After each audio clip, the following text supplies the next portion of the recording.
Welcome to the Lemon Drop. As a woman who's a fan of the UFC and mixed martial arts, especially after all of this Conor McGregor news has come out, my wonder is, why does MMA media ignore accountability when it comes to Conor McGregor? We'll examine McGregor's assault case, the media's response, and how sexism impacts the culture in UFC and MMA coverage. Conor McGregor, a name synonymous with the MMA superstardom, but also has a history of troubling allegations. Most recently, an assault case that raises serious questions, not just about Conor McGregor, but about the culture of MMA media and the UFC itself. This video will not be about the case in and of itself. I think there's been a lot of people out there who've covered it quite well. I wanted to more talk about the coverage of the case, especially in UFC and MMA media.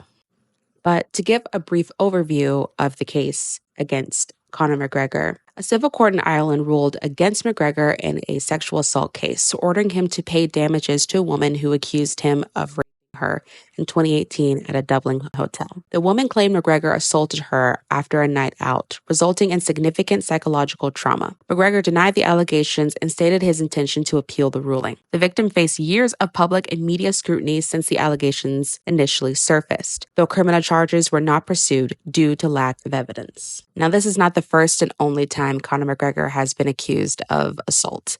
It's also not the first time Conor McGregor has been accused of sexual assault. He has a sordid history of violence against people who don't want to drink his whiskey brand, or violence against a mascot, or the more serious matter of violence, particular sexual violence against women. And to me, it seems like MMA media, in particular some of the talking heads in the media, tend to have talked about this very serious topic in such a flippant way. Conor was choking her and said, "Now you know how I feel against Habib in the octagon." I mean, if you're on the booger, and I'm like, yeah, it's holding the girl down, like, this is how it feels against Marab.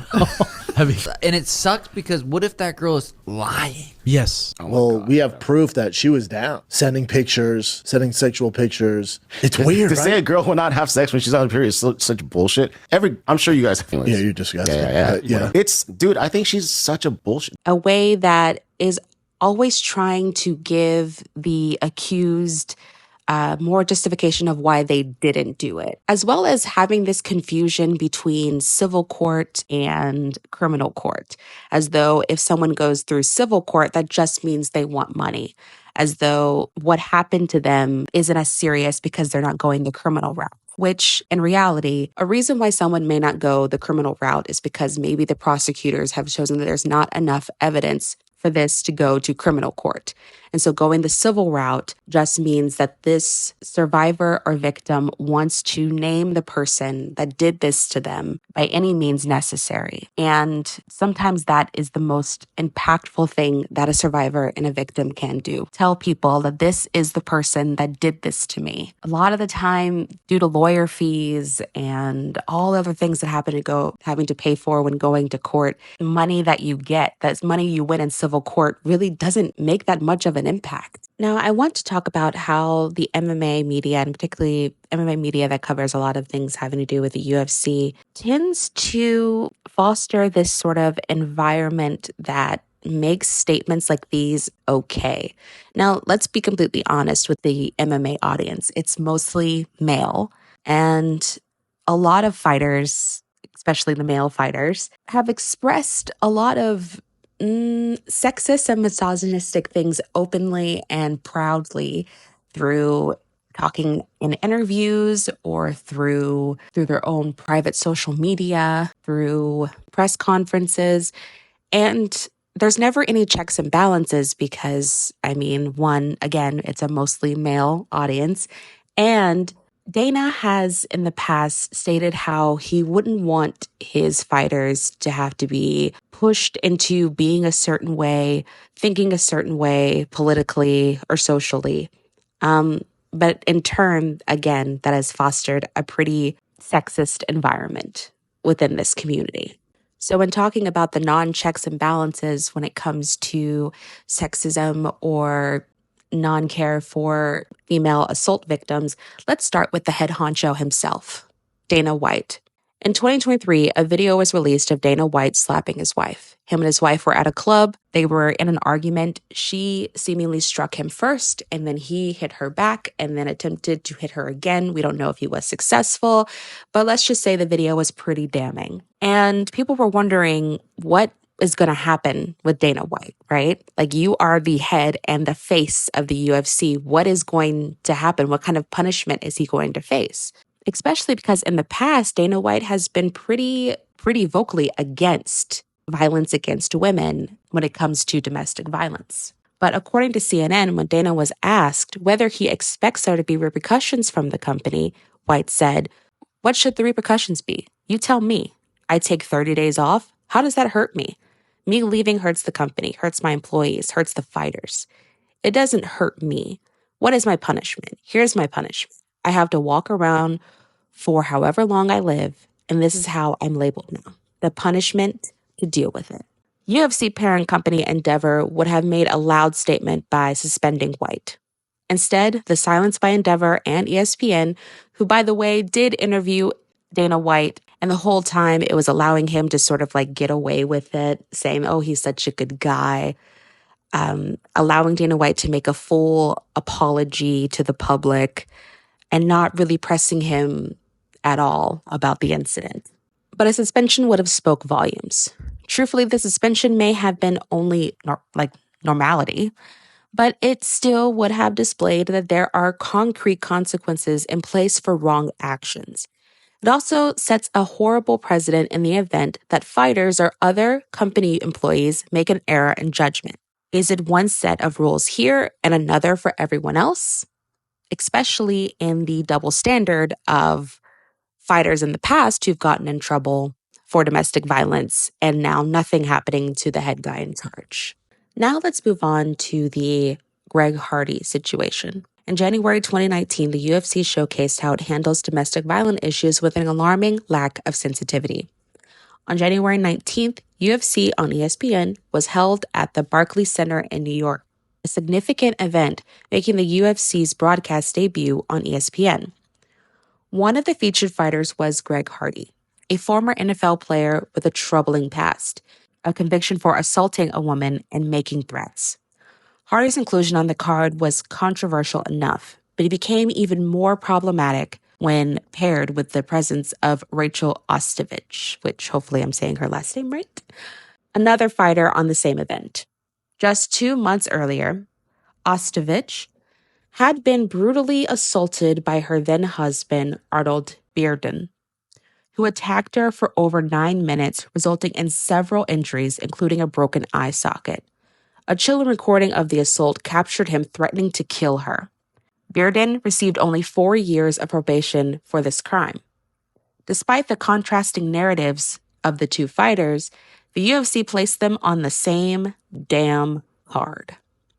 Critics called the decision tone deaf. When asked, UFC President Dana White stated that he consulted Ostovich, who reportedly expressed support for second chances and was willing to compete on the same card as Hardy. However, Ostovich faced questions about the situation in weeks leading up to and following the event. She ultimately lost her fight against Paige VanZant that night. This episode exemplifies how the UFC's approach to handling issues of domestic violence has evolved, with some pointing out the inconsistencies in White's past statements condemning such actions and his decision to proceed with this controversial pairing. Imagine your boss walking up to you, and this boss controls when you fight, who you fight, your purse, how much money you make, right? And they walk up to you, holding all of that power and asking you, is it okay that someone who had an accusation or conviction of domestic violence works in the same office as you? And I know that they're not in the same space, right? They're not fighting each other, nor are they going to be in the same area. But still, what would you say to your boss? Of course, you're going to act like it's okay, right? You want to continue to do your damn job. You don't want to to have to sit out or sit on the sidelines. You want to be able to do the thing that you love. You've been training. You've been getting back to health, right? You've been working on your mental state. You've been preparing for this fight. What are you going to say in that moment? It should not be up to the victim/survivor to make that decision. It should not be up to her. She shouldn't have even been asked. The MMA media and the UFC prioritizes male stars while minimizing the voices of women, whether they're victims or fighters themselves. Let's talk about the unequal media representation. After Amanda Nunes defeated Rousey, she remained largely underpublicized despite being one of the greatest fighters in MMA history. Articles often frame her as underrated rather than giving her consistent recognition. Objectification in marketing. Female fighters are often marketed for their looks rather than their skills. Paige Van Zandt and Miesha Tate have noted that their appearance garnered more attention than their actual fights, with promoters capitalizing on this angle. Women fighters are rarely the headline bouts unless a megastar like Ronda Rousey is involved. Also, talk about the lack of respect for male fighters and fans. Some male fighters and fans have openly dismissed the legitimacy of women's MMA. For example, fighters like Tito Ortiz have made derogatory remarks questioning the skill level of women in MMA. Social media is rife with comments trivializing women fighters or viewing them as less entertaining. Women fighters are frequently underpaid compared to their male fighters. For instance, in the UFC, reports show that female champions like Valentina Shevchenko and Rose Namajunas earn far less than male fighters who aren't even champions. Here's a quick quote from Valentina Shevchenko. People think we are fragile just because we are women, but we train as hard as men, fight as hard as men, and achieve just as much. And I couldn't say I agree more. So with these examples, we can see how the UFC, and in particular MMA media, has fostered this sort of sexist environment that doesn't hold men like Conor McGregor accountable. I mean, Conor McGregor is not the only guy who has a sordid history, John Jones. And so the question is, what do you do in a situation like this where you can't hide from these sort of allegations and the fact that he's been found guilty? These are bigger than just allegations. What is the UFC to do now? The UFC's silence on these issues speaks volumes. How could we expand change when the organization itself refuses to address these problems? For myself, as a woman who loves the UFC and loves watching fighting, I would like to see a change in coverage of things like this. I don't need it to be routine. I need men in particular who cover the sport to take this shit seriously. Either take it seriously or don't cover it at all. I also would want a change of more women being taken serious within this sport, more women covering this sport, as well as highlighting podcasts and interviews and human interest stories when it comes to female fighters. I think that is missing when it comes to the coverage of the women's division. There are tons of great personalities, storylines that need to be explored and not just pushed to the side just because they are women. What do you think needs to happen for real change in the UFC and in particular MMA media? Change starts with us. It's time to demand more from the media, from the UFC, and from ourselves as fans. Let's talk about it.